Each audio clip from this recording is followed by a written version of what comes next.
It was now just over 2 years ago, on August 26th of 2021, that a suicide bomber attacked the Abbey Gate at Hamid Karzai International Airport during a very chaotic Biden administration-led withdrawal from Afghanistan. That attack killed 13 U.S. service members. It killed at least 170 Afghan civilians as well. And among the dead is a United States Marine by the name of Staff Sergeant Darin Hoover Jr. His father, Darin Hoover, was among those testifying on Capitol Hill this week, and he joins me on the phone right now. Sir, thank you for joining us this afternoon. Thank you. I appreciate it. Appreciate the opportunity. Darin, I can't imagine how difficult it is to have to talk about this in such a public way, but give us a sense of why you and the other Gold Star families are speaking out right now. We've heard from you in recent weeks. Tell us why you're sharing these stories. Because we want accountability, we want transparency, and we want the truth. We need to have that. We expect to have that with our kids taken in such a cruel and frankly avoidable event that's what we're looking for. We're looking for the answers, and we don't want this to ever happen to any other family, knowing that it possibly will, but as we go to war, but the manner in which this was done and the effects that this has had, this kind of stuff can't happen ever again. And if our voices are the ones that bring it out, then so be it. Yeah, you want to prevent other families from losing their boys and their girls serving our country. Darin, tell us, if you will, about your son. My understanding is that he always wanted to be a Marine. He was very interested in becoming a Marine, and he certainly did. Absolutely. From a very young age, he expressed interest in doing that. Fast forward to 9/11, he was 11 years old, and watched the second plane go into the second tower. At that point, he said that he was going to be a Marine. We figured, well, okay, we've got a little bit of time. But fast forward again to his junior and senior year in high school. Saw the recruiters coming in, loved the uniforms, and that was the end of that. He'd already made his decision long ago, but that just cemented it. But Taylor is the great protector. He always stood up for the little guy. He was the anti-bully and always was the peacemaker. Fiercely loved his family, to include nieces, nephews, cousins, you name it. But he loved his men just as much and celebrated in their successes, and was a mentor to them. And it's a legacy that will live on for quite some time. The day of the bombing, I've seen reports that after the bomb had gone off and he was dying from his injuries, he was still handing out ammunition to the Marines around him. Can you tell us about that, what you've heard about your son and his valor? Absolutely. He was hit, and unfortunately it was mortally wounded. He still had the wherewithal to put a tourniquet around his leg. And then he was handing out his ammo from his vest to the men that were coming up to help him, to help keep them in the fight, as there was a firefight still going on. As we started our conversation today, you say that you and the other Gold Star families are still waiting for so many answers. What are the questions that are on your mind here? And tell us about, if you will, kind of about what communication, if any, you've had with the Biden administration. Well, first and foremost, we haven't had a single communication with the Biden administration other than the stupid thing at the airport where he kept looking at his watch and We didn't receive him. We didn't want to talk to him at Dover. But all the other families, they've all said that he talked more about his son Bo and didn't even know our kids' names. The questions we want answered is why? Why was it so rushed? And like I said in the hearing yesterday, they didn't know that the Army and the Afghan Army and the government would fall in just 11 days. And to me, that rings hollow. We've got intel assets that we're telling them all along that, hey, it's coming. It's coming. You need to do something. This is coming. And, the truncated timetable that they had at Abbey Gate, why weren't we evacuating our citizens? Why weren't we evacuating our allies, the interpreters, long before that truncated timetable at H. Kaya? I mean, that just makes zero sense to me whatsoever, that they just brushed it aside. Was it ignorance? Yes. I think so. I completely 100% think it was ignorance.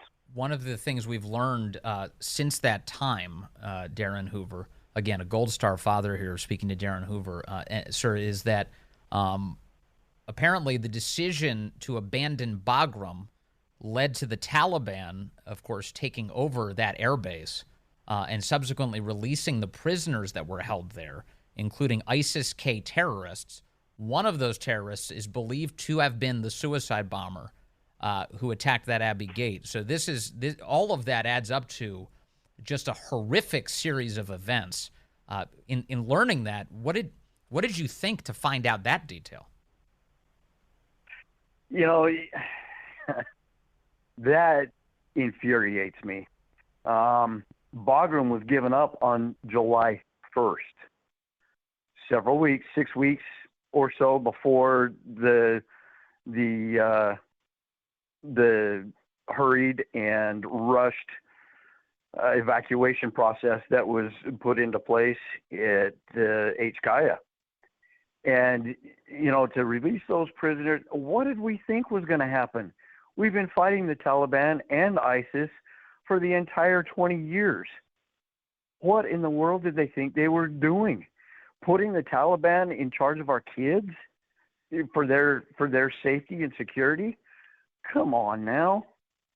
It just, it sends my blood pressure, excuse me, sends my blood pressure through the roof. I bet. To think that we have some of the best intelligence in the world, and again, they were not listened to. Ignorance, yes. On purpose, I think so. Getting us out of a 20-year war for a photo op, or to get into, on the sidelines at this point, another war. Let me play some audio for you, sir. Yesterday, you referenced a statement that Joe Biden made several weeks ago. This is about 2 weeks ago that Joe Biden said this, and I want to get your reaction. Name me a single objective we've ever set out to accomplish that we've failed on. Name me one in all of our history. Not one. Name me one that we've ever failed on. Yesterday, you brought this up. What did you have to say about that statement? I told him to look at the pictures. We had 13 pictures of our fallen around the back of the Chairman McCall and all the rest of the congressmen. And Congressman McCall had read their names. Congressman Mast had read their names. Congressman or Congresswoman, excuse me, Dean had read their names. I mean, there's 13 reasons right there. There's 13 things that he failed. He failed our kids. He failed our country. He failed the military. Ultimately, it's up to him. Unfortunately, that's the way our country's run. The suits have made the decisions and not the boots on the ground. Is it? And I don't know if he thought that I'm sorry, go ahead. No. Please finish your thought. I don't know if he thinks yelling is going to make a difference and raising his voice. When he yells, it seems like he's telling more lies. To me, he's just filling us full of BS. The impression I'm getting from all of the Gold Star families here is they'd like to see Joe Biden leave office. We've seen a number of people say yesterday that they want him to resign. They want him to, of course, accept responsibility. He's a disgrace to our nation, said Mark Schmitz, the father of late Marine Corps Lance Corporal Jared Schmitz. A lot of really tough assessments of the President of the United States. What do you think of Joe Biden, sir? I seriously can't stand the man. Cognitively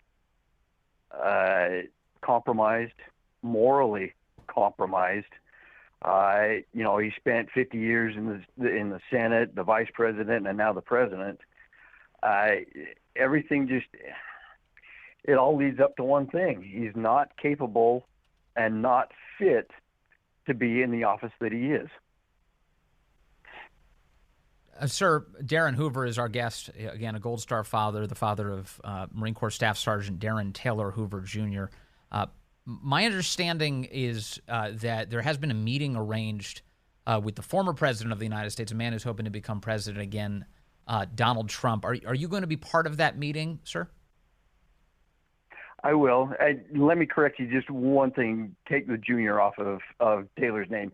We've got the same names. It's just different middle names. Oh, excuse me. Okay. This is a preface to it. You got it. No, you're fine. You're fine. We are meeting with him. We're getting ready to head over right now. Hopefully to get some more insight as to his plans and the plans leading up to the withdrawal. Yes. And get his assessment and get some more answers from him as well. He was the last one that helped make the decisions. I've been told by a couple of special forces guys that a plan was put in place, but all of that plan was made by the military. President Trump stayed out of it and put it to his leadership of our men and women. It was executed. It was trained for, and trained over and over and over again. So contingency plan was put in place. Several contingency plans were put in place. They were training on those as well. And then when Biden stepped into the Oval Office, he put the kibosh to it and sent that plan into oblivion. Finally, given all of the time that you've now, basically all of the coverage, there's been some coverage, luckily, of the Gold Star families, to include yourself, sir. Have you heard anything now from the Biden administration? Are they reacting in any way, or does it continue to be silence from them? It's been silence. Nothing. We've got nothing from them. We all got a letter about a year in after the event, and it was the same letter to each one of the families. And to me, it looks like it was photocopied and then his signature stamped on. It was not individual to each family or of each individual of our children, but that's it. That's the only thing we've gotten. Okay. The administration hasn't said squat to us. Well, Darin Hoover, our prayers are with you and your family. God bless your son and his service to this great country. And I hope you get the answers that you deserve here, sir. I really do. And I'm very thankful that you spent some time with us today.